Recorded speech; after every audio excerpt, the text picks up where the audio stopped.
Everyone, hope you all are doing good.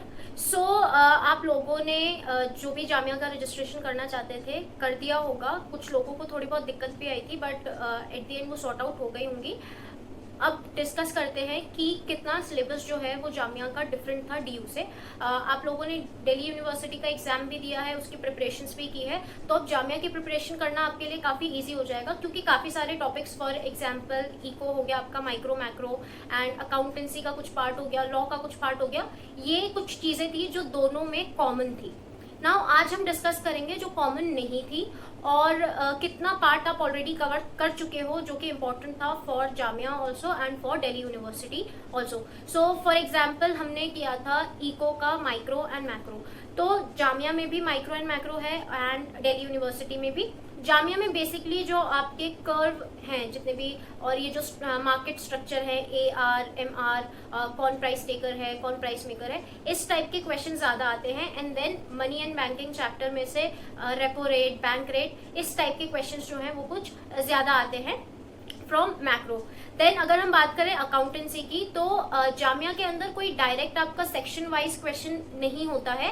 हाँ, थोड़े बहुत क्वेश्चंस जो है वो बैंक रिकंसिलेशन से वो देके रखते हैं, शेयर फॉर फीचर से देके रखते हैं, और कुछ रेक्टिफिकेशन जो एंट्रीज हैं हमारी उससे कुछ क्वेश्चंस रिलेटेड रहते हैं। इस टाइप के क्वेश्चंस आते हैं आपके जामिया के अंदर, और ये थोड़ा बहुत आपका डिफरेंट है दिल्ली यूनिवर्सिटी से।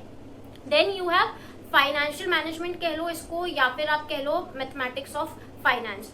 दिल्ली यूनिवर्सिटी के अंदर दोनों ही हैं, बट अगर मैं जामिया की बात करूं तो बॉन्ड की यील्ड क्या होगी, या फिर after certain period of time कितना आपका यील्ड रहने वाला है, कौन सा प्रोजेक्ट सही है कौन सा नहीं है, इस टाइप के क्वेश्चन ज़्यादा आते हैं। तो जो फाइनेंशियल मैनेजमेंट वाला पार्ट है वो आपको करना पड़ेगा। दिल्ली यूनिवर्सिटी में ये इतना इंपॉर्टेंट नहीं था, और आई गेस एक ही क्वेश्चन आया था 2019 में, 20 का नहीं पता, बट 2019 में सिर्फ एक क्वेश्चन आया था, दैट वाज रिलेटेड टू पे बैक पीरियड। पर यहाँ पर अराउंड 10 क्वेश्चंस आपके रहते हैं इन्हीं सारे टॉपिक से रिलेटेड, जहाँ पे आपको यील्ड कैलकुलेट करनी होती है। बेसिकली जो प्रैक्टिकल क्वेश्चंस हैं आपके वो ज़्यादा आते हैं यहाँ पर फाइनेंशियल मैनेजमेंट वाले पार्ट से। तो ये वाला जो पार्ट है वो आपको करना पड़ेगा। यील्ड कैलकुलेट आपको करनी आनी चाहिए, फ्यूचर वैल्यू निकालनी आनी चाहिए। एंड सी, ये ऑफलाइन मोड में होता है एग्जाम, और जहाँ तक मुझे याद है मैं कैलकुलेटर नहीं लेके गई थी, बट कुछ लोग थे जो कि सिंपल कैलकुलेटर लेके गए थे।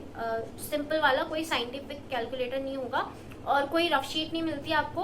एक क्वेश्चन बुकलेट मिलेगी, उसी के अंदर लास्ट के आई गेस 1 या 2 पेजेस में आपको रफ स्पेस मिलेगी, वो करना पड़ेगा। एंड कुछ चीज़ें आपको बहुत ही ज़्यादा अच्छे से याद रखनी पड़ेगी। सी, यहाँ पे होती है OMR शीट, तो इसको फिल करते वक्त you have to be very careful, और जो सीट्स उन्होंने आपको अलॉट की है वहीं पर जाके बैठना, इधर उधर मत बैठ जाना। इससे क्या होगा, आपका तो कैंसिल हो ही जाएगा, जिसकी सीट पे आप बैठे हो उसका भी कैंसिल हो जाएगा, क्योंकि वो ना सब कुछ पहले से सेट करके रखते हैं कि कौन सा रोल नंबर कौन सी सीट पे बैठने वाला है, और क्या उसकी OMR शीट का नंबर होने वाला है, और कौन सा क्वेश्चन पेपर उसको मिलने वाला है। ये सारा सब कुछ पहले से ही सेट रहता है। तो आप किसी और की सीट पे जाके बैठ जाओगे, आपका भी एग्जाम कैंसिल हो जाएगा, उसका भी कैंसिल हो जाएगा, तो देयर इज नो बेनिफिट। आप पहले से ही जाना, और जहां पर वो आपको बैठाएं उसी वाली जगह पर बैठना, इधर उधर मत बैठना। और जब आप आंसर शीट फिल कर रहे हो, अपनी OMR शीट फिल कर रहे हो, बहुत ही ज्यादा केयरफुली उसको फिल करना। थोड़ा सा भी एरर हुआ वो आपको कोई दूसरी शीट नहीं देने वाले हैं, एक ही शीट मिलेगी। अगर वो भी गलत फिल कर दी तो वहीं पे काम आपका खत्म हो जाएगा।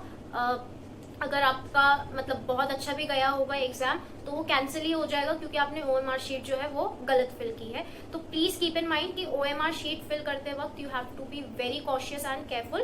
तो बहुत अच्छे से फिल करना है ये सारी चीज़ें। नाउ बॉटल वगैरह आप लेके जा सकते हो, और अगर कुछ न्यू गाइडलाइंस आएंगी related to your exam, I will share them with you. And जो चीज़ें बिल्कुल डिफरेंट है from Delhi University and in Jamia में, वो है marketing management and HRM। Marketing management and HRM में से काफ़ी क्वेश्चंस आते हैं, स्पेशली मार्केटिंग मैनेजमेंट में से काफ़ी सारे क्वेश्चंस आते हैं, और जो दिल्ली यूनिवर्सिटी है वहाँ पे मार्केटिंग से कोई क्वेश्चन नहीं आता है, पर जामिया में काफ़ी सारे क्वेश्चंस आते हैं। इजी क्वेश्चंस होते हैं। अगर आपका कभी मार्केटिंग में इंटरेस्ट रहा है, मेरा बहुत ज़्यादा इंटरेस्ट था मार्केटिंग में, तो मैंने अलग से मार्केटिंग नहीं पढ़ा था, बट मेरे को कॉन्सेप्ट सारे पता थे, तो for me it was quite easy.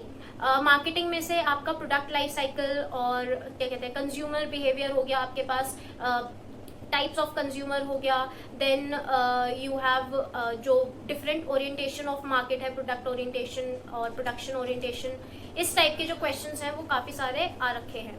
सो ये वाला जो पार्ट है दिस इज क्वाइट इम्पॉर्टेंट, क्योंकि क्वेश्चंस आते रहते हैं इससे, और काफ़ी इजी टॉपिक है तो आपको ज़्यादा टाइम नहीं लगेगा. आप एक बार रीड करोगे ना, बहुत ज़्यादा डिटेल में नहीं जाते, आपको बेसिक्स पता होंगे तो आप बहुत इजीली ये कर लोगे.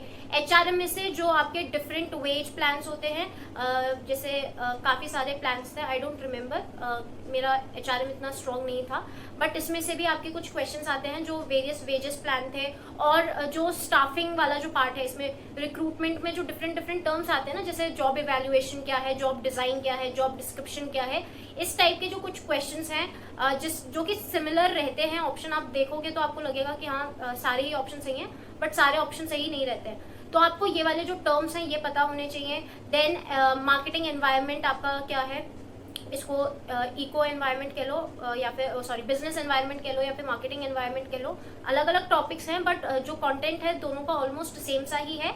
तो ये वाला पार्ट भी इज़ वेरी इंपॉर्टेंट.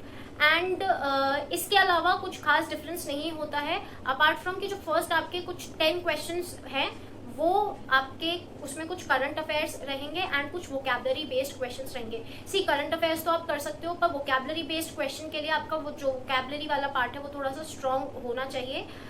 इतने डिफिकल्ट टर्म्स भी नहीं यूज़ करते हैं, पर इतने ईजी टर्म्स भी यूज़ नहीं करते हैं वो लोग. आपसे एंटोनिम्स पूछ लेंगे, वो सिनोनिम्स पूछ लेंगे, और 3-4 आपको दे देंगे वो करंट अफेयर्स. करंट अफेयर्स के अंदर बजट से रिलेटेड उन्होंने कोई क्वेश्चन नहीं दिया था. वो आपसे कोई बिजनेस डील हुई है, कंपनीज के बीच में कोलैबोरेशन हुआ है, या फिर कोई न्यू स्कीम आई है, कुछ इसी टाइप के वो जो क्वेश्चंस हैं वो आपसे पूछते हैं. लास्ट टाइम उन्होंने पूछा था कि GST कब लॉन्च हुआ था, ये फर्स्ट क्वेश्चन था. उसके बाद और भी डिफरेंट क्वेश्चंस थे. तो ऐसे क्वेश्चंस आते रहते हैं, तो आप देख लेना कि मतलब करंट अफेयर्स आपको आने चाहिए. कॉमर्स रिलेटेड ही रहते हैं, और कॉमर्स में भी ना बिजनेस रिलेटेड वो ज़्यादा रहते हैं. कोई डील हुई है या फिर कुछ न्यू चीज़ आई है. जो लास्ट ईयर का क्वेश्चन पेपर है, मैंने एक प्लेलिस्ट भी बना रखी है, आप उसको भी चेक कर सकते हो. डिस्क्रिप्शन में लिंक मिल जाएगी आपको. उसके अंदर जितने भी क्वेश्चंस थे और मेरे अकॉर्डिंग जो सही आंसर्स थे मैंने सॉल्व किया था, तो वो मैंने उसके अंदर दे रखे हैं सारे. और अगर आपको PDF चाहिए तो उसकी भी लिंक मैंने डिस्क्रिप्शन में दे रखी है, आप वो भी देख सकते हो. मैंने अपने आप क्वेश्चंस अलग शीट्स पे लिख लिए थे, क्योंकि मेरा क्वेश्चन पेपर कुछ ज़्यादा ही खराब हालत का हो गया था, तो इसलिए मैंने अलग से वही सारे क्वेश्चंस सेपरेट शीट पे लिख लिए हैं. तो आप ये मत सोचना कि ये कुछ और पेपर है, वो 2019 का ही एग्जाम पेपर है. एंड आई गेस यस, इसके अलावा तो कुछ और खास है नहीं इसके अंदर. तो आप ये वाला जो पार्ट है अच्छे से कर लेना. मार्केटिंग एंड HRM पे ध्यान देना. और भी कुछ इम्पोर्टेंट अगर मुझे लगेगा तो मैं आपको आपके साथ शेयर करूँगी. So stay tuned and thank you.